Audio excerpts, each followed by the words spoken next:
People living in affordable housing in Springfield are getting nervous about their future. One woman is questioning what it means for her after the Section 8 apartment building that she lives in was sold. Francis Watson joins us live with those concerns and with what's actually happening. Francis.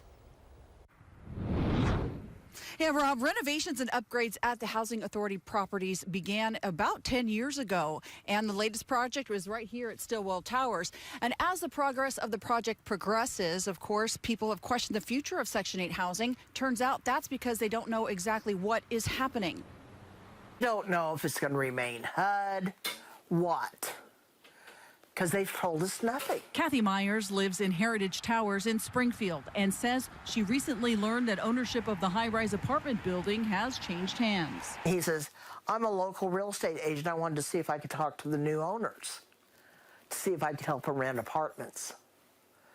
That's how I found out the building had been sold. Kathy says it's unclear to her what is happening with the Housing Authority's properties. They're just putting all of us retired people that have health issues that can't get out and work anymore. So they feel like we're no use to society any longer. And we're being put out to pasture to die.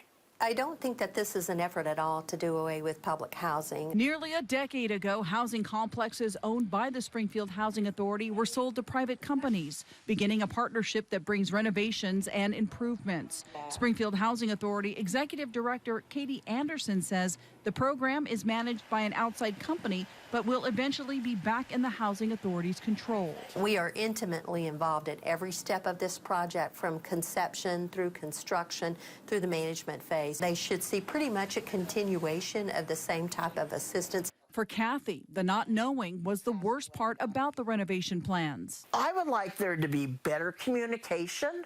I feel we have a right to know what's happening because it affects our lives.